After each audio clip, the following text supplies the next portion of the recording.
स्वागत है आपका कुरुक्षेत्र में। मैं हूं आपके साथ विवेक शांडिल्य। आज बात बहस डिबेट रामचरितमानस पर, अयोध्या पर, राम पर और कांग्रेस एंड समाजवादी पार्टी के एजेंडे पर भी होगी। हम कुरुक्षेत्र के मुद्दे पर आएंगे, लेकिन इससे पहले आपको बता दें आजकल देश में रामचरितमानस के नाम पर एक हवा चली हुई है, जिसे बिहार के मंत्री से लेकर यूपी में अखिलेश के नेता तक जबरदस्त हवा दे रहे हैं। इस पर अब तक का सबसे जोरदार हमला यूपी के सीएम योगी आदित्यनाथ ने बोला है। योगी आदित्यनाथ आज त्रिपुरा में थे। यहां से उन्होंने कांग्रेस पर भी निशाना साधा और समाजवादी पार्टी पर भी निशाना साधा। योगी आदित्यनाथ ने कहा कि कांग्रेस आस्था से खिलवाड़ करती रही है। कांग्रेस ने कभी राम और कृष्ण के अस्तित्व पर सवाल खड़े किया करती थी, लेकिन आज कांग्रेस के अस्तित्व को ही जनता ने नकार दिया, खत्म कर दिया है।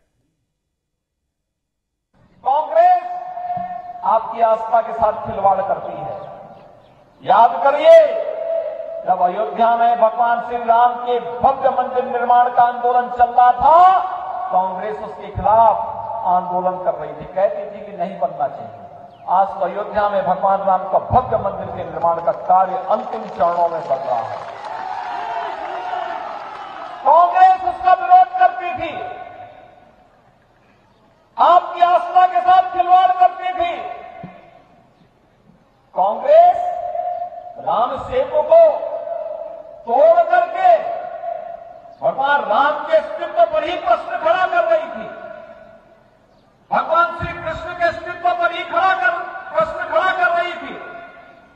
और यूपीए के शासनकाल में आपने देखा होगा, घोटाले पे घोटाले, रोज एक नया घोटाला कांग्रेस का सामने आ जाता था, रोज एक नया घोटाला सामने आ जाता था। क्या अराजकता पैदा की थी कांग्रेस ने? क्या अराजकता पैदा की थी? कभी कोयला घोटाला, कभी 2G घोटाला, कभी कॉमनवेल्थ घोटाला। ये घोटाला कांग्रेस की पहचान बन चुकी थी। सीएम योगी ने कांग्रेस पर करारा वार किया है। अब कांग्रेस एक नए मुद्दे के साथ खड़ी है। यह मुद्दा है अडानी का। राज्यों में भी अलग अलग मुद्दों की लहर चल रही है। बिहार और यूपी के तेजस्वी और अखिलेश की पार्टी ने जाति का मुद्दा चुना है। बिहार में सत्ता में रहकर तेजस्वी और नीतीश जिस तरह इसे हवा दे रहे हैं, यूपी में विपक्ष में रहते हुए अखिलेश भी यही कर रहे हैं। बिहार में जातीय जनगणना जारी है, यूपी में मांग हो रही है। बिहार में रामचरितमानस की चौपाई का मुद्दा उठा तो यूपी में स्वामी प्रसाद मौर्य ने इसे कैच कर लिया। इस मुद्दे के जरिए स्वामी प्रसाद मौर्य अपने करियर का आखिरी दांव चलते नजर आ रहे हैं। इस वक्त वो सोशल मीडिया से लेकर साउंड बाइट्स तक हर जगह पर चौपाई ही सुना रहे हैं। आज उन्होंने इस कड़ी में दो और काम किए। एक तो उत्तर प्रदेश के पेरियार की खोज कर ली। ललई यादव नाम के एक सामाजिक कार्यकर्ता जो पिछड़ी जाति से आते थे, उन्होंने रामचरितमानस की एक अलग व्याख्या की थी। आज स्वामी प्रसाद मौर्य ने ललई यादव को श्रद्धांजलि देकर पिछड़ा दलित गठजोड़ का दांव चल दिया। इतना ही नहीं, स्वामी प्रसाद मौर्य ने प्रधानमंत्री को भी घेरने की कोशिश की। उन्होंने पीएम के उन बयानों का जिक्र किया जो चुनावी रैलियों में बोले गए थे। उन्होंने क्या कहा, सबसे पहले आपको यह सुनवाते हैं। देश के प्रधानमंत्री माननीय नरेंद्र मोदी जी भी 2014 लोकसभा चुनाव में पिछड़ी जात में पैदा होने के फलस्वरूप नीच कहे जाने का दंश झेल चुके हैं, जिसको लोकसभा की सभी सभाओं में पूरे देश में इस बात को सामूहिक रूप से साझा भी किया। संघ प्रमुख जो हिंदू धर्म के सबसे संरक्षक के रूप में माने जाते हैं और आरएसएस हिंदू धर्म को हमेशा सबल बनाने के लिए काम करता है, संरक्षक के रूप में भूमिका निभाता है, उसके प्रमुख भागवत जी ने भी कह दिया कि वर्ण और जाति भगवान ने नहीं बल्कि पंडितों ने बनाई है।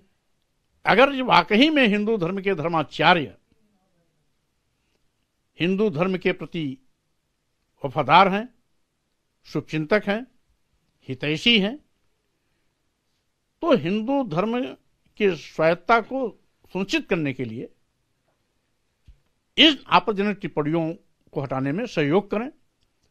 अन्यथा माननीय प्रधानमंत्री जी के स्तर से इस मामले को सुलझाया जाए, इस आशय का मैं जल्दी पत्र भी माननीय प्रधानमंत्री को भेज रहा हूं। क्या प्रधानमंत्री की जाति के लिए अपशब्द बोले जाने की घटनाओं को याद दिलाकर मौर्य ने अपना एजेंडा आगे बढ़ाने की चाल चली है? आज कुरुक्षेत्र में इसी पर बात करेंगे। हमारा सवाल है, क्या स्वामी ने जाति पॉलिटिक्स मोदी पर भी कर दी है फिक्स? और कभी पंडित, कभी रामचरित, 24 के लिए सारा गणित, हमारे साथ कई खास मेहमान इस वक्त जुड़ रहे हैं। हमारे साथ इस वक्त राजकुमार भाटी जुड़ गए हैं, स्टूडियो में मौजूद हैं।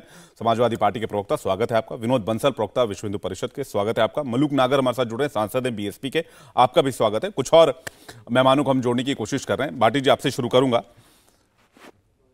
2024 के लिए डिवीजन बनाने की कोशिश की जा रही है, तो अब समझ में आने लग गया है, इसलिए अगड़ा बनाम पिछड़ा और इस तरह के एक चौपाइयों को अपनी राजनीति का सहारा बनाया जा रहा है। लेकिन क्या इससे 2024 में फायदा हो पाएगा? रामचरितमानस में आज योगी जी भी कह रहे थे, जो बाइट पहले हमने सुनवाई, कि कांग्रेस ने कभी राम के अस्तित्व को स्वीकार नहीं किया। जिस राम को काल्पनिक चरित्र मानते थे, जिस पुल को वो कहते थे कि वो पुल है ही नहीं, अस्तित्व में ही नहीं है, आज कांग्रेस की स्थिति वो हो गई है कि कांग्रेस अपने अस्तित्व की लड़ाई लड़ रही है। ये योगी जी की बात है। क्या वही गलती समाजवादी पार्टी कर रही है? देखिए, हमारा संविधान सामाजिक, आर्थिक, राजनीतिक न्याय की बात करता है, सामाजिक समता और समानता की बात करता है, समाजवाद और पंथनिरपेक्षता की बात करता है, गारंटी देता है। समाजवादी पार्टी और समाजवाद का लक्ष्य है सब प्रकार की गैर बराबरी दूर करना, चाहे वो गैर बराबरी जाति आधारित हो, धर्म आधारित हो, धन आधारित हो, अमीर गरीब की गरीबी हो, या स्त्री पुरुष की गैर बराबरी हो, या गांव शहर की हो, भाषाओं की हो। तो ये बात जो उठाई जा रही है संविधान सम्मत है, तार्किक है और न्याय हित में है, जनहित में है। दूसरी बात आपने कहा कि समाजवादी पार्टी हवा दे रही है। समाजवादी पार्टी हवा नहीं दे रही है। समाजवादी पार्टी से जब जब प्रश्न पूछा जाएगा, हमारा उत्तर यही होगा कि जो चौपाइयाँ, जो पंक्तियाँ बहुमत को अपमानित करती हैं, 95% लोगों को अपमानित करती हैं, पूरी महिलाओं को और बाकी पुरुषों में भी 85% जो बहुजन समाज है, जिसमें ओबीसी, दलित, आदिवासी सब आ जाते हैं, उन पे सहमति, उनको कम से कम आप ये तो कहिए कि ये गलत है, गलत को गलत तो कहिए, इतनी हिम्मत तो करिए आप। अब उस बात का जवाब देने के बजाय, तार्किक जवाब देने के बजाय, ये तो सनातन पर हमला है, ये तो धर्म ग्रंथों पर हमला है, ये तो हिंदुओं पर हमला है, ये तो देश पर हमला है। जब मोदी जी के खिलाफ बोलते थे तो यही सारे लोग कहते थे मोदी के खिलाफ बोलना देशद्रोह है। चलो मान लिया प्रधानमंत्री हैं, आपको अच्छा नहीं लग रहा होगा। आज अडानी का घोटाला खुला है, अडानी स्कैम पे बोल रहे हैं, तो वो भी देशद्रोह है। अडानी भी कहते हैं कि मेरे ऊपर हमला, देश के ऊपर हमला है। भैया बोलने दोगे? घोटालों घपलों के खिलाफ, अन्याय अत्याचार के खिलाफ, असमानता के खिलाफ, गैर बराबरी के खिलाफ, इस शोषण के खिलाफ जो सदियों से चला आ रहा है, बोलने भी नहीं दोगे क्या? आप में हिम्मत है तो आप उसका जवाब तर्कपूर्ण तरीके से दीजिए। जो आप आज ग्रंथ के पीछे छिप रहे हैं, धर्म ग्रंथ बता रहे हैं। तुलसीदास एक कवि थे, हिंदी के कवि थे। जहां भी यूनिवर्सिटी कॉलेज में पढ़ाए जाते हैं, रामचरितमानस साहित्य के विभाग में पढ़ाई जाती है। और आलोचना साहित्य का हक है। हर साहित्यिक कृति की आलोचना होती है, उसके चरित्र चित्रण की, उसकी भाषा की, उसकी शैली की, उसके विचारों की, उसकी भावनाओं की। और एक बात और कह दूं, आखिर में एक बात और कह दूं, रामचरितमानस में 1-2 चौपाई नहीं, 32 चौपाई हैं जिनमें ओबीसी और दलित और आदिवासियों को गाली दी गई है। अच्छा भाटी जी, एक सवाल पूछता हूं। चौपाइयां हैं जिनमें महिलाओं को गाली दी गई है। भाटी जी, एक सवाल पूछता हूं।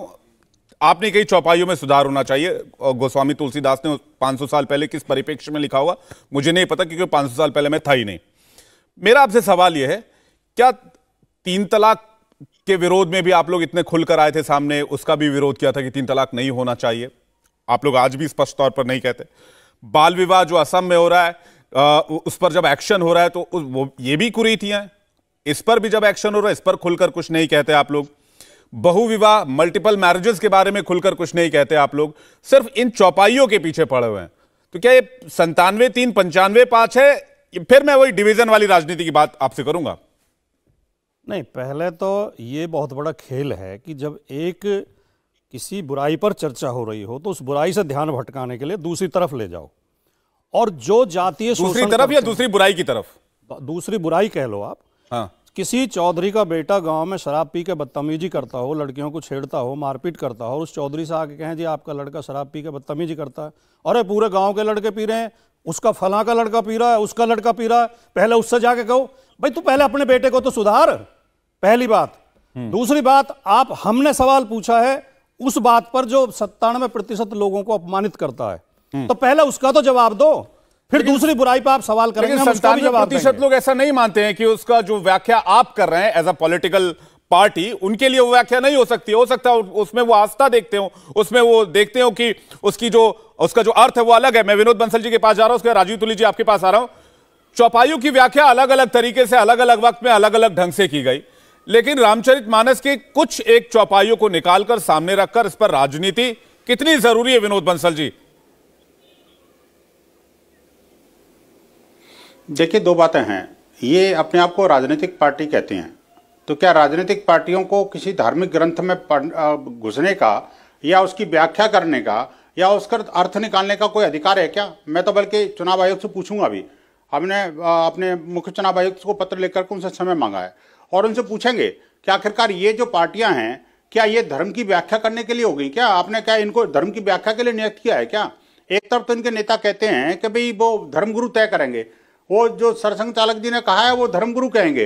अरे भाई मुझे कहता है ये जो रामचरितमानस पे व्याख्या करने का काम ये इनके समाजकंटक लोगों को किसने दे दिया?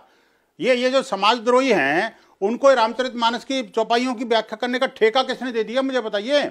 इनकी क्या बुद्धि उतनी सबल सक्षम है क्या जो रामचरितमानस के गोस्वामी तुलसीदास जैसे महान महापुरुष और कवि के जो रचना है उस पर एक कुठाराघात करेंगे, उस पर कीचड़ उछालेंगे अपनी गंदी जबान से, सिर्फ राजनीतिक उद्देश्यों की एक तुच्छ राजनीतिक उद्देश्यों की पूर्ति के लिए? शर्म आनी चाहिए। इनकी समस्या ये है क्योंकि हिंदू समाज के अंदर कोई सर तन से जुदा करने वाली गैंग नहीं है, और नहीं तो अभी तक इनकी कुछ भी हो चुका होता। अगर किसी ने इन्होंने किसी और के बारे में बोला होता तब तक इनको ये कोई नहीं बोलता। दूसरी बात ये देखिए कि पार्टी का चाल चरित्र चेहरा क्या है।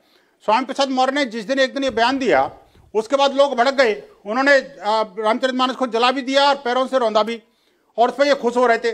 और उसके बाद ये कहने लगे, जब उनको NSA लग गया, उनको गिरफ्तारी हो गई, तो उनसे उन्होंने पल्ला झाड़ लिया कि नहीं वो तो आदमी हमारे नहीं थे। दूसरी बात ये कि जब स्वामी प्रसाद मौर्य के बयान के बारे में इनके प्रवक्ताओं से पूछा गया तो कहते नहीं हम वो उनका पर्सनल बयान है, हमें उससे कोई लेना देना नहीं है। कई दिनों तक तो इसी डुलामुल में रहे। आज मुझे ताज्जुब हो रहा है कि राजकुमार भाटी जैसे लोग और वो उनकी वो अपनी तरफदारी कर रहे हैं, कमाल की बात है। और अब तो उनके पार्टी के जो अध्यक्ष हैं वो भी अब योगी जी से पूछने की हिम्मत कर रहे हैं। आप देखिए ये तो वैसे ही है ना जैसे आज राहुल गांधी ने पूछ लिया कभी ये योगी जी ऐसे और योगी जी वैसे, योगी जी मुझे ये बताएं। अरे भाई ये कौन होते हैं पूछने वाले? हाँ, इनके मन में कोई द्वंद्व है रामचरितमानस की किसी चौपाई को लेकर के। कोई आप कह रहे हैं कि राजनीतिक दलों को धार्मिक ग्रंथों और धार्मिक किताबों पर टिप्पणी का अधिकार नहीं होना चाहिए। राजकुमार भाटी जी इसका जवाब, फिर मैं बीएसपी सांसद के पास जा रहा हूं जल्दी 10 सेकंड में। राजकुमार भाटी जी। विनोद बंसल जी ने वो प्रश्न उठाया जिसका जवाब मैं पहले ही दे चुका हूं। विनोद बंसल जी, माननीय तुलसीदास जी कोई किसी मठ के महंत नहीं थे, ना वो कोई शंकराचार्य थे, ना वो कोई धर्मगुरु थे, वो कवि थे। ये धर्म ग्रंथ नहीं है, एक महाकाव्य है। दूसरी बात, इस बात की बड़ी पीड़ा है कि यहाँ सिर काटने वाले क्यों नहीं है। धर्म ग्रंथ नहीं है ये, और इसकी व्याख्या करने का काम मैं आपके बीच में बिल्कुल नहीं बोला था। आपने मेरी पार्टी के बारे में, मैं आपके बीच में नहीं बोला था। मुझे भी अपनी बात कहना था। आपको ये बड़ी पीड़ा है कि हमारे धर्म में सिर काटने वाले क्यों नहीं है। हैं तो सही आपके, वो कह रहे हैं कि छुरा पहना के रख लो। आपका मंत्री नारे तो लगवा रहा था। नहीं, मेरी पीड़ा नहीं है, गोली मारो नहीं है, गोली मारो के नारे लगवा रहा था। ये जो आप ये धर्म के नाम पे अधर्म करना चाहते हैं, हो गया होता। नहीं, ये देखिए विनोद बंसल जी ठीक है, इस तरह की बातें नहीं। नहीं, विनोद बंसल जी, आप ऐसे लोगों को, विनोद बंसल जी नहीं, मत करिए। ठीक है विनोद बंसल जी, इस तरह की बातें टेलीविजन पर अच्छी नहीं लगती। ये डिबेट दूसरी तरफ जा रहा है, मैं इसको 24 की तरफ केंद्रित करना चाह रहा हूं। बार बार मलूक नागर है हमारे साथ जुड़े हुए। मलूक नागर जी, पिछड़ों का सच्चा हितैषी कौन है, इस बात का सर्टिफिकेट इससे मिलेगा कि रामचरितमानस की 2 चौपाइयां ठीक कर ली जाए तो पिछड़ों का भला हो जाएगा और 24 का चुनाव भी निकल जाएगा।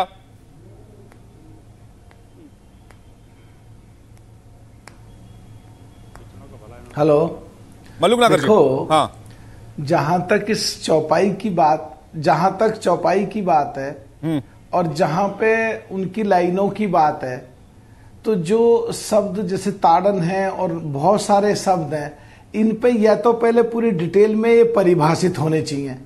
और मेरे हिसाब से किसी भी धर्म के किसी भी ग्रंथ के लिए कोई भी अपशब्द कहना किसी के लिए भी ठीक नहीं है। सभी धर्मों का और सभी ग्रंथों का पालन होना चाहिए। जहां तक मौर्य जी की बात है, अभी बाई इलेक्शन हुए, समाजवादी पार्टी में डिम्पल जी चुनाव लड़ी थी, तो समाजवादी के सारे लोग इकट्ठे होकर के उनके पास गए। मुलायम सिंह जी के बाद वो सबसे आदरणीय है, उनके पैर छुए, उन्हें पार्टी में लेके आए और उनको राष्ट्रीय महासचिव बनाया। उनका बयान आ गया था कि उनका निजी बयान है मौर्य जी का, और उनको निजी बयान समझना चाहिए। मेरे हिसाब से उसके बाद कोई डिबेट बचती नहीं है, कोई बात बचती नहीं है। और जहां तक बात मौर्य जी की है, ये पहले बीएसपी में थे, उससे पहले आरएलडी में थे। तो एक दिन लाखों की भीड़ थी और वहां पे ये कह गए, बीएसपी हमारी पार्टी में भी राष्ट्रीय महासचिव था, 4 स्टेट देख रहा था, मैं भी स्टेज पे था, कि आरएलडी को भारी बहुमत से जिताएं। तो इनकी जबान फिसल जाती है। मेरे हिसाब से रोल बैक कर लेना चाहिए और इस पे ज्यादा चर्चा नहीं होनी चाहिए। जो हमारे बंसल साहब बैठे हैं, अभी वो सर काटने की या उसकी बात कर रहे थे। मेरे हिसाब से इस तरह की शब्दों का प्रयोग और इस तरह की शब्दावली या इस तरह की डिबेट चैनल पे मेरे हिसाब से ठीक नहीं है। इंडिया टीवी बहुत रेपुटेड चैनल है, रजत शर्मा जी ने बहुत मुश्किल से इसे बनाया, पूरे संसार में ये चीज जारी है, ये ठीक नहीं है, इस पे चर्चा और बहस नहीं। दलितों का सच्चा हितैषी कौन है? जी, ये सर्टिफिकेट लेने का खेल ही तो चल रहा है। ये इससे रामचरितमानस से किसी को कोई लेना देना नहीं है, दलितों के चौपाइयों से भी किसी को कोई लेना देना नहीं है, दलितों पिछड़ों से किसी का कोई लेना देना नहीं है। विवेक जी, हाँ। दलितों का सच्चा हितैषी किसी को कहने की जरूरत नहीं है। बाबा अंबेडकर साहब थे या आप कुमारी बहन मायावती जी हैं, दलितों के और पिछड़ों के लिए नहीं। वो तो स्वामी प्रसाद मौर्य कह रहे हैं, वो झंडा बरदार है। अखिलेश यादव समाजवादी पार्टी कह रहे हैं, वो झंडा बरदार है। आप तो कहीं रेस में ही नहीं है। देखिए विवेक जी बात सुनिए। आज की तारीख में ज्यादातर सीटें भारत सरकार की डीओपीटी स्टैंडिंग कमेटी में खाली पड़ी हुई हैं, बीजेपी में भी इतना नहीं है। और जो समाजवादी के राजकुमार जी तो हमारे भाई हैं, हमारे साथी हैं, इनके ऊपर व्यक्तिगत तो मैं बात करूंगा नहीं। जहां तक पार्टी की बात है, समाजवादी सरकार भी सबने देखी है, कुमारी बहन मायावती जी ही है दलितों की और पिछड़ों की भी हितैषी। ठीक है, तुली जी, अगर राजीव तुली जी हमारे साथ हैं तो उनके पास जाना चाहूंगा। राजीव तुली जी, लेकिन ये साड़ी फाड़ दी थी मैं, ठीक है, एक सेकंड विनोद बंसल जी, मैं आ रहा हूं आपके पास। राजीव तुली जी, आपको अगर मेरी आवाज आ रही है, सवाल यह है कि 24 के चुनाव के पहले जो उत्तर प्रदेश और बिहार में माहौल बनाया जा रहा है, जहां पर लगभग 125 सीटें हैं दोनों राज्यों को मिलाकर लोकसभा की, ये तो हितैषी की वाली बात तो है ही नहीं। अगर पिछड़ों के, दलितों के इतने सच्चे हितैषी होते तो 2024 में चौपाइयां याद नहीं आती। 47 में देश आजाद हुआ था, उसके बाद से चौपाइयों पर सवाल उठने शुरू हो जाते। राजीव तुली जी। धन्यवाद विवेक जी। वैसे एक बात जोड़ दूं, मुझे विषय दूसरा बताया गया था, परंतु जो भी जिस विषय पर आप बोलने के लिए कह रहे हैं, मेरी इसकी बहुत एक्सपर्टीज नहीं है, परंतु जितना मैं पा रहा हूं, ये केवल एक पॉलिटिकल रेलेवेंस ढूंढने की एक्सरसाइज है। स्वामी प्रसाद मौर्य है वो बिल्कुल हाशिए पर है, और पिछले दिनों अखिलेश जी ने जो समझदारी भरे बयान दिए थे, तो मुझे ऐसा लग रहा था कि इस विषय पर वो स्वामी प्रसाद मौर्य जी को सपोर्ट किसी भी प्रकार से नहीं करेंगे। देखिए, भारत में 2 बातें प्रचलित हैं। पहली बात तो ये है जो लोहिया जी ने कही कि राम के नाम में ऐसी ताकत है जो जन को जन जन से जोड़ सकती है, और उत्तर से लेकर दक्षिण तक जोड़ने की ताकत किसी में है तो वो राम के नाम में है। आज समाजवादी पार्टी उनके खिलाफ जा रही है उस उनके राम के स्टेटमेंट के। दूसरी बात, अभी अंबेडकर, बाबा साहब अंबेडकर का नाम भाटी जी ने लिया, तो बाबा साहब अंबेडकर ने अपना एक वक्तव्य दिया। उस वक्तव्य में कहा कि हिंदू धर्म में कुछ कुरीतियां होगी, मगर हिंदू धर्म में उन कुरीतियों को ठीक करने का मैकेनिज्म भी है, परंतु बाकी धर्मों में और हिंदू धर्म में यह अंतर है कि बाकी धर्मों में इंटरनली उसको ठीक करने का मैकेनिज्म नहीं है। तो हिंदू धर्म में तो बहुत सारी कुरीतियां कहीं दिखी, समाज का मन बना, समाज ने उसको हटाया, परंतु बाकी धर्मों में, जिस पर भाटी साहब बात कर रहे थे, तो उस पर अगर आप बात करेंगे तो बाकी धर्मों में ये बिल्कुल नहीं है। और इसमें भी आप पूरा कंटेक्स्ट देखेंगे, आप यदि रामचरितमानस में भी ये किसने बोला, तो समुद्र ने बोला, समुद्र ने बोला, और समुद्र के बोलने को उसका प्रतिकार भगवान राम ने किया। तो ये पूरे कॉन्टेक्स्ट में देखने के लिए अभी स्थिति क्या है कि किसी ने कहा कौवा कान ले गया, तो अपना कान चेक करने की बजाय कौवे के पीछे भाग रहे हैं, उसको ढूंढ कर लाने का प्रयास कर रहे हैं। तो और फिर समय, काल और परिस्थिति में शब्दों के अर्थ भी बदलते हैं। जब मैं कॉलेज में पढ़ता था, स्कूल में पढ़ता था, भाटी साहब स्कूल में पढ़ते थे या विनोद बंसल स्कूल में पढ़ते थे, तो एप्पल का मतलब सेब होता था। आज आप किसी बच्चे को एप्पल बोलेंगे तो वो आईफोन बोलेगा, वो आईपैड बोलेगा। तो उसके वैसे ही ब्लैकबेरी, किसी को ब्लैकबेरी बोलेंगे तो वो ब्लैकबेरी फल पे ना ध्यान जाएगा आज हमारे समय में, और आज के समय में ब्लैकबेरी फोन भी हो सकता है। तो समय, काल, परिस्थिति के अनुसार बहुत सारे शब्दों के अर्थ ये बदलते हैं। जो चीजें कॉन्टेक्चुअल होती हैं उनको उसी कॉन्टेक्स्ट में लेना चाहिए। जब उस कॉन्टेक्स्ट में लेते हैं तो अर्थ का अनर्थ नहीं होता, अन्यथा अर्थ का अनर्थ होता है। और कहीं ना कहीं ये पॉलिटिकल रेलेवेंस ढूंढने की पूरी एक्सरसाइज है। ये समाज का मानस नहीं समझ पा रहे हैं। अभी जो राम जन्मभूमि पर भव्य मंदिर का निर्माण हो रहा है, उसमें उसके कारण से कुछ लोगों को इरिटेशन हो सकती है, जो ये नारा लगाते राम के नाम तो समाज जुड़ रहा है, कहीं ना कहीं उस समाज को विभक्त करने की इस पूरी रूप में मैं इस पूरी एक्सरसाइज को देख। राजकुमार भाटी जी, सवाल आपसे ये कि क्या आप 2024 के लिए भी बीजेपी के लिए 80 की 80 सीटों पर जीत प्रशस्त कर रहे हैं? देखिए, ये तो जनता के हाथ में है, जनता किसे सीट जिताती है और किसे हराती है। ये भारतीय जनता पार्टी 2 से 3 होने के लिए तरसती रही 20 साल तक। अब ये बहुमत में बैठे हैं तो इसका मतलब ये नहीं है कि सावन के अंधे को हरा ही हरा दिखाई देता है, वो अलग बात है। लेकिन राजीव तुली जी ने और बंसल साहब ने भी 2 जो इशारे किए थे उसके तरफ मैं थोड़ा सा कहना चाहता हूँ। इन्होंने कहा कि राम का विरोध, रामचरितमानस का विरोध, उन्होंने कहा था धर्म ग्रंथों का विरोध।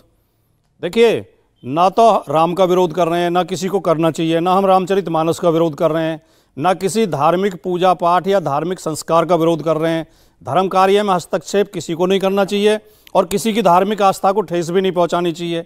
लेकिन तुलसीदास जी के कहे हुए शब्द जो समाज को अखरते हैं, 95% लोगों को अखरते हैं। अभी तुली जी कह रहे थे कि मैकेनिज्म है हमारे अंदर। ये कौन से 95% लोगों को अखर रहे हैं? अब वो कह रहे हैं कि एप्पल मतलब आईफोन भी होता है, एप्पल मतलब सेव भी होता है। आज आप किसी को एप्पल बोलेगा वो आईफोन समझ लेगा सेव की जगह। तो मैं वो जो 95% की आप बात करें, वो कौन 95% लोग हैं जिनको रामचरितमानस की इन चौपाइयों से दिक्कत है, जिसकी व्याख्या उस हिसाब से की गई जब वो तुलसीदास उसे लिख रहे थे? ये तो केवल वो व्यक्ति समझ सकता है जिसने रामचरितमानस पढ़ी होगी। लोग किताबों को पूजते तो हैं लेकिन उन्हें पढ़ते नहीं है। मैंने पढ़ी है और मैंने रामचरितमानस पर पुस्तक भी लिखी है। मैंने पहले भी कहा था, वो सुन नहीं पाए शोर में। रामचरितमानस में 32 चौपाइयां ऐसी हैं जो रामचरितमानस के तो बंसल जी, आपको क्या बीमारी है? आप सबके बीच में बोलते हैं, क्या बीमारी है आपको? या तो आप अपनी बात क्या करें, मतलब मैं तब बोलूंगा। नहीं, मैं बीमारी नहीं है, मैं कहता हूं आप ज्ञाता कब से हो गए? अब जब ज्ञाता है तो रामचरितमानस पे व्याख्यान करो ना जी। आप ये समाजवादी पार्टी के प्रवक्ता क्यों बने बैठे हैं और लोटे क्यों बदल रहे हो आप? कभी इधर कभी इधर कभी इधर, ये क्या मतलब है आपका? रामचरितमानस पर व्याख्या करने का ठेका ले रखा है आपने? आप कोई धर्मगुरु हैं क्या? कैसी बात कर रहे हो राजकुमार जी? आप इतने विद्वान प्रवक्ता होने के बावजूद भी आप धर्म के धार्मिक मामलों में हिंदुओं के जो सेंटिमेंट्स को भड़काने की कोशिश कर रहे हो आप। शर्म आनी चाहिए आपको यार। बोलूं अब आप अगर ऐसी व्याख्या है तो लिखिए ना एक आर्टिकल, आप भेजिए ना। भड़ास निकल गई हो तो बोलो। भड़ास का क्या मतलब है? नहीं, आपकी भड़ास का क्या मतलब है? नहीं राजकुमार जी, मुझे बताइए कि आप रामचरितमानस के ज्ञाता कब से हो गए? आप कोई विद्वान है क्या? आपने कोई रामचरितमानस लिखी है? आप मुझे बताइए कि पूज्य संतों की शरण में गए हो आप? अरे रामचरितमानस जैसे ग्रंथ पर आपको ऐसी बातें कहते हुए आपको शर्म नहीं आई? ठीक है विनोद बंसल जी, उनको भी अपनी बात रखने का मौका दीजिए। आप भी हड़का ही देते हैं एकदम। नहीं, गलत हड़का रहे हैं, अपनी अज्ञानता और मूर्खता को उड़ेल रहे हैं चैनल पर। अपनी अज्ञानता और मूर्खता। राजनेताओं को राजनीति करें, देखिए लेकिन हमारे धर्म ग्रंथों में हस्तक्षेप न करें। आपका विवेक जी, आपका कंट्रोल खत्म हो गया क्या? नहीं, विनोद जी आपको भी मौका देंगे। विनोद जी जवाब ले लेते हैं, फिर बोल लीजिएगा। विनोद बंसल जी, पहले इस अपने सोच को खत्म कर दीजिए कि आपने ही विद्वता का ठेका ले रखा है और आपने शिक्षा का ठेका ले रखा है। आपने पूछा मुझे क्या अधिकार है और मुझे क्या ज्ञान है, मैंने खत्म कर दीजिए। अरे सुन लो पहले यार, मूर्ख आदमी, सुनो पहले मैं क्या कह रहा हूँ। पार्टी ने दलितों का एक काम नहीं किया। राजकुमार जी मुझे बताइए, ये क्या बदतमीजी है? विनोद बंसल जी जवाब ले लेते हैं। कितनी साल सरकार विनोद बंसल, ठीक है, काम किया बताइए ना। 5 काम बता दीजिए अपने। आप 5 काम गिना दीजिए जो आपने समाज के लिए किए। ठीक है विनोद बंसल जी, ठीक है विनोद बंसल जी, एक एक करके ठीक है, 50 गिना दूंगा। ठीक है विनोद बंसल जी, ठीक है, एक एक करके जवाब ले लेते हैं, हम सुन लेते हैं राजकुमार भाटी जी क्या क्या राष्ट्रीय चैनल के शो में खुली चुनौती देता हूं आपको। आपने अगर राम साहित्य के बारे में मुझसे ज्यादा पढ़ रखा होगा, मैं आज ही राजनीति छोड़ दूंगा।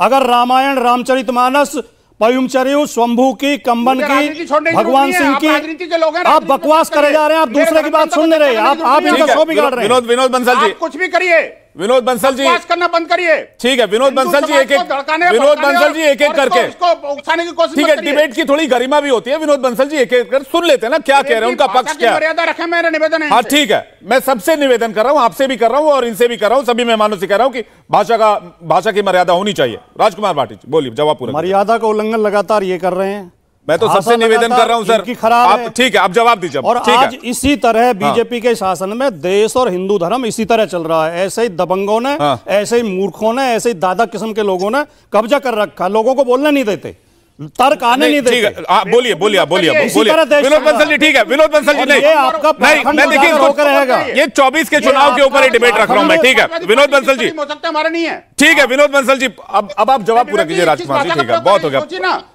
ठीक है, मैं जवाब पूरा कर रहा हूं। इन्होंने प्रश्न उठाया कि इन्होंने ही ठेका ले रखा बोलने का, हमें क्या अधिकार है बोलने का। मैं खुली चुनौती दे रहा हूं कि रामचरितमानस और रामायण और राम साहित्य पर मुझसे ज्यादा अगर आपका अध्ययन हो, मैंने कॉलेज में पढ़ा भी है और पढ़ाया भी है। मैंने एमए की कक्षाओं को रामचरितमानस पढ़ाई है, राम साहित्य पढ़ाया है। आप क्या अनपढ़ और मूर्ख समझ रहे हैं हमें? इसीलिए गाली दे रहे हो ना आप। और आपने कहा कि लेख लिखो, मैंने पूरी पुस्तक लिखी है। ठीक है राजकुमार भाटी जी, जवाब अब आपका जवाब। किसी को ठीक है, बहुत सम्मान। ठीक है राजकुमार भाटी जी, आपने इतना गहन अध्ययन किया हुआ है। ठीक है विनोद बंसल जी, ठीक है विनोद राजकुमार भाटी जी, ये तो राजकुमार एक सेकंड सर, पार्टी को समझा दीजिए। विनोद बंसल जी, ठीक है विनोद बंसल जी, विनोद बंसल जी, ठीक है विनोद बंसल जी। राजकुमार भाटी जी, इसको इस तरह से जो मैंने सवाल आपसे पूछा, क्या समाजवादी पार्टी या बिहार में जो आरजेडी है, क्या ये पार्टियां खुद अपना नुकसान कर रही हैं इस तरह के मुद्दों को छूकर या इस तरह के मुद्दे को हवा देकर? जनता की जनहित ही, जनता के स्वाभिमान की, लोगों के मान सम्मान की, अधिकारों की आवाज उठाना हमारे जिम्मेदारी है, हमारा कर्तव्य है। हम राजनीतिक व्यक्ति होने के नाते किसी का शोषण किया जाएगा, किसी को अपमानित किया जाएगा, किसी को गाली दी जाएगी, हम उसके खिलाफ आवाज उठाएंगे। ये धर्म के ठेकेदार इतना ही नाक बहुत सिकोड़ हमारे साथ आचार्य राज मिश्रा भी जुड़ गए। ये विनोद बंसल जैसों की धमकियों से डरने वाले थोड़ी हैं। ठीक है सर, आप क्या कोई किसी को नहीं धमका रहा। ठीक है कोई किसी को नहीं, आवाज उठी है तो आवाज उठती रहेगी, ये रोक नहीं पाओगे। राजीव तुली जी से सवाल होकर रहेगा, राजकुमार भाटी जी हो गए समाज के सामने। पार्टी के दिमाग आप जो राजकुमार भाटी जी अपमानित करते रहे हो, राजकुमार भाटी जी, मैं भी चुप हो जाऊंगा। ठीक है विनोद बंसल जी, विनोद बंसल जी, ठीक है, और भी विनोद बंसल जी और भी मेहमान है। एक सेकंड राजकुमार भाटी जी, पर्सनल अटैक नहीं, डकैती नहीं चलेगी, ये गलत बात है, नहीं पर्सनल अटैक नहीं। मैं ये आप सभी मेहमानों से कह रहा हूँ, आप बहुत अच्छी बोल रहे थे, पार्टी की ऐसा ही लगता है जब विनोद बंसल जी, राजकुमार भाटी, ठीक है राजकुमार भाटी जी, बैठे हो, ठीक है रामचरितमानस पे चर्चा। राजकुमार भाटी जी, ठीक है 100 चौपाई आप सुनाओ, 100 चौपाई मैं राजीव तुली के पास जा रहा हूं मैं, राजीव तुली के पास जा रहा हूं मैं। आप ठीक है राजीव जी, मेरा सवाल आपसे है, 100 चौपाई अभी सुनाता हूं। राजकुमार भाटी जी, 15 चौपाई राजकुमार भाटी जी, आप एक सुना दीजिए। निकलने वाला राजकुमार भाटी जी, ठीक है विनोद बंसल जी, ठीक है एक सेकंड, हाँ हो गया, बहुत आपस में लड़ाई कर ली। आचार्य राज मिश्रा हमारे साथ जुड़ गए, राजीव तुली जी के पास जाऊं, लेकिन आचार्य से सवाल ले लेते हैं। आचार्य, जिन चौपाइयों को लेकर सवाल उठाया जा रहा है, आप कथावाचक भी हैं, आप रामचरितमानस सुनाते भी हैं लोगों को, वो किस परिप्रेक्ष्य में लिखी गई और उसका अर्थ क्या है? सबसे पहले ये मेरे हाथ में श्री रामचरितमानस है, ठीक है, और जिसको शंका हो श्री रामचरितमानस पर, वो आकर के मेरे सामने बैठे, अगर एक चौपाई ये निकाल करके दिखा दे गोस्वामी तुलसीदास जी ने गलत लिखा है, मैं जिंदगी भर उसके घर में पानी भरूंगा, मैं सत्ता कहने के लिए तैयार हूं। कौन कह रहा है श्री रामचरितमानस में गलत लिखा है? श्री रामचरितमानस के अंतर्गत सुन लीजिए, राजकुमार भाटी जी, मैं सुन रहा था आपको बहुत देर से, मेरी बात सुन लीजिए श्रद्धा से। आपने चुनौती दी ना, मैं चुनौती दे रहा हूं, कह रहा हूं ना, बोल रहा हूं चौपाई। आप पहले मुझे ये बता दीजिए श्री रामचरितमानस में कितनी चौपाई है, आप मुझे यही बता दीजिए। आपने श्री रामचरितमानस पढ़ी है, आप बता दीजिए कितनी चौपाई है श्री रामचरितमानस के अंतर्गत। मैं रामचरितमानस की 100 चौपाई सुना सकता हूं। दूसरे सब सुन लीजिए राजकुमार भाटी जी, आप अपने नेता को समझा दीजिए, ठीक है, धमकी की भाषा मत बोलिए, आप धार्मिक व्यक्ति हैं तो अपने धर्म की बात करिए। मैं धमकी की बात नहीं कर रहा हूं, बदमाशों वाली भाषा मत बोलिए। आप कथावाचक है तो कथावाचक बनकर बोलिए, मैं कथावाचक धौंस मत दीजिए, धमकी मत दीजिए। सुन लीजिए, मैं आपको एक बात, ये मेरा संविधान मुझे अधिकार देता है आपका बोलने का, आपका संविधान, इसके लिए आपकी कृपा से नहीं बोल रहे, आपका संविधान हिंदू धर्म पर, कृपा की हमें जरूरत नहीं है, संविधान हिंदू धर्म पर, धमकी की भाषा मत बोलिए। नहीं, आप सबसे आप अपनी बात कहें, शालीनता से कहें। मैं आपकी बात बता रहा हूं, मेरी बात सुनिए, मैं सभी दर्शकों को बहुत श्रद्धा से बता रहा हूं और सत्ता। आचार्य जी, चौपाइयों का अर्थ बता दीजिए जरा। बता रहा हूं, जब गोस्वामी तुलसीदास जी ने श्री रामचरितमानस लिखना प्रारंभ किया है ना, तो गोस्वामी तुलसीदास जी ने पहले चौपाई के अंतर्गत ये कहा कि सिया राम मैं सब जग जानी और करहु प्रणाम जोरि जुग पानी। मैं पूरे विश्व में ना किसी जाति को देख रहा हूं, ना किसी धर्म को देख रहा हूं, ना किसी स्त्री को देख रहा हूं और ना ही किसी पुरुष को देख रहा हूं। मैं पूरे विश्व की सभी स्त्रियों में माता सीता का दर्शन कर रहा हूं और पूरे विश्व में सभी पुरुषों में भगवान राम का दर्शन कर रहा हूं। कौन कह रहा है कि गोस्वामी तुलसीदास जी ने जाति और पाति की बात की है? आपको पता है, स्त्रियों के लेकर के जब गोस्वामी तुलसीदास जी लिखते हैं, बालकांड में आप पढ़िएगा, लिखते हैं बंदौ कौशल्या दिश प्राची, माता कहते हैं मैं स्त्रियों को जिस प्रकार पूर्व दिशा को रोज उठ करके प्रणाम करना चाहिए, उस प्रकार मैं स्त्रियों को प्रतिदिन उठ करके प्रणाम करता हूं। और सुन लीजिए राजकुमार भाटी जी, आपके नेता कह रहे थे ना योगी जी को बुला करके कि उनको बताइए कि मैं शूद्र हूं या नहीं हूं। श्री रामचरितमानस में बाकायदा गोस्वामी तुलसीदास जी ने लिखा है, जब यदुवंश कृष्ण अवतारा, बालकांड में यहां पर कामदेव भगवान शिव को जगाने के लिए आया है, पढ़ लीजिएगा वहां की चौपाई उठा करके, बाकायदा यादव वंश का वर्णन किया है, कहीं से शूद्र नहीं है। शूद्र अपने आप को कह करके और उत्तर प्रदेश और भारत की जनता को बांटने का प्रयास मत कीजिए।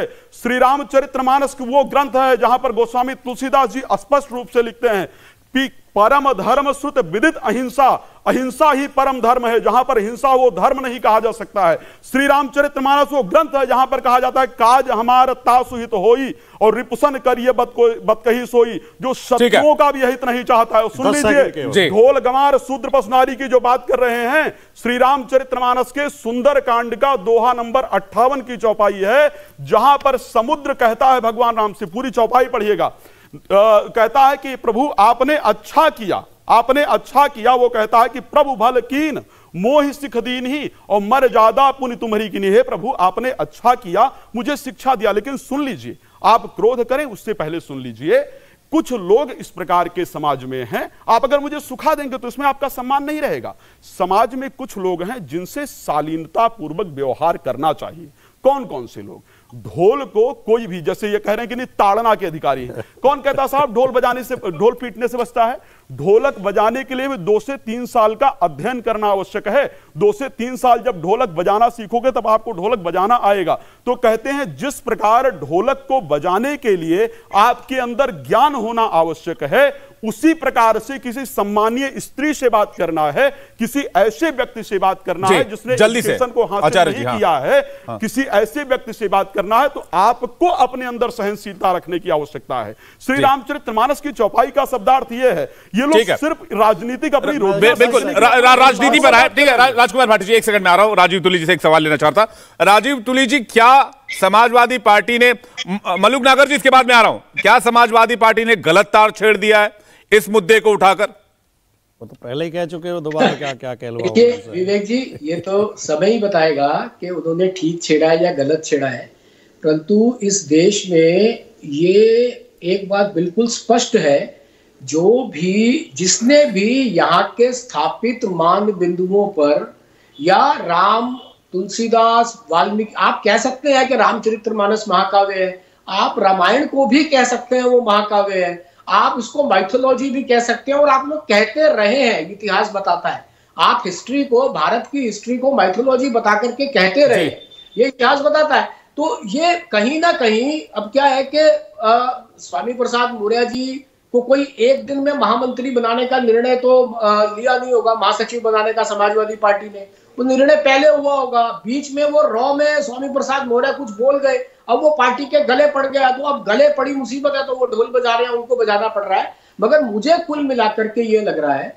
कि समाजवादी पार्टी कहीं एक अपने फैलाए हुए, अपने बनाए हुए जाल में इस सारे में फंस रही है। उनको जितनी जल्दी हो सके रियलाइज करके इस मुद्दे को आगे ना बढ़ाते हुए यहीं समाप्त करना चाहिए। और विवेक जी, मैं एक आपके चैनल को भी धन्यवाद देना चाहूंगा कि आपने आचार्य श्री को यहाँ पर बिठाया है, जो एक ठीक परिप्रेक्ष्य में इसकी परिभाषा कर रहे हैं।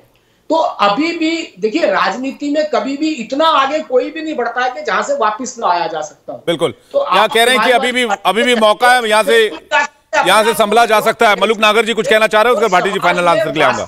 मलुक नागर जी, नेगेटिव मैसेजिंग है। ठीक है मलुक नागर जी। हाँ, देखिए जो भी ग्रंथ हैं, चाहे रामायण है, चाहे महाभारत है, चाहे रामचरितमानस है, चाहे वेद हैं, चाहे उपनिषद हैं, सभी ग्रंथों के साथ साथ आज सबसे बड़ा ग्रंथ है हमारा संविधान। और संविधान के तहत अभी कुछ दिन 5-7 दिन पहले महामहिम राष्ट्रपति जी ने भी अपने अभिभाषण में कहा, इतने पिछड़ों को, इतने दलितों को ये स्कीम है। देश की संसद में माननीय प्रधानमंत्री जी आके कहते हैं, मैंने इतने दलित और इतने पिछड़े मिनिस्टर बनाए। तो ये तो सच बात है। 65 साल राजकुमार जी हमारे भाई हैं, मैं इनको भी कहना चाहता हूं, कांग्रेस शोषण करती रही, पिछड़ों को और दलितों को कुछ नहीं दिया। ये उनके लिए क्यों नहीं बोल रहे? दूसरा, अब वो समय चला गया जो पहला समय था। अभी इस संविधान के तहत पिछड़ों को भी और दलितों को भी आज खुल के बात हो रही है देश में। माननीय प्रधानमंत्री जी भी कहते हैं, राष्ट्रपति जी भी कहते हैं, सब खत्म कर रहा हूं बस। अब मैं तो ये कहता हूं, हमें हमारा हक, ठीक है, पिछड़ों को, जिनमें जाट, गुजर, यादव, पाल, सैनी, कश्यप, सुनार, लोहार, कुमार और तमाम पिछड़ी जातियां। ठीक है नागर जी, एक फाइनल आंसर भाटी जी से 10 सेकंड में ले लेता हूं, फिर मैं प्रोग्राम वाइंड अप करूंगा। भाटी जी, देखिए आचार्य, मौका है, अभी भी संभला जा सकता है। क्या अभी वक्त गया नहीं है? अभी भी इस पर बयान आ सकते हैं। आचार्य पंडित राज मिश्रा जी आचार्य हो गए, कथावाचक हो गए, साधु का वेश धारण कर लिया, लेकिन अपनी जाति नहीं छोड़ पाए। नहीं, मैं जाति कैसे छोड़ पाऊं? इस जाति से तुलसीदास जी, मैं आपके बीच में नहीं बोल। जब आज भाटी जी कैसे जाति छोड़? सबको अपनी जाति से, सबको अपनी जाति से इतना ही प्रेम है। जब अपनी तुलसीदास जी ने भी रामचरितमानस में लिखा है, जब अपने यद्यपि जग दारुण दुख नाना सबते अधिक जाति अवमाना। मैंने भाटी जी आपसे सवाल कुछ और पूछा था, आपने, तो आखिर मैं कैसे उसी सवाल का जवाब दे रहा हूं?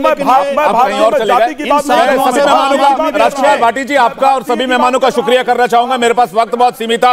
आचार्य, आपका भी बहुत बहुत शुक्रिया हमारे साथ डिबेट में हिस्सा लेने के लिए। इंडिया टीवी हर वक्त हर जगह डाउनलोड करने के लिए सर्च करें India TV news Google play store या ऐप स्टोर पर।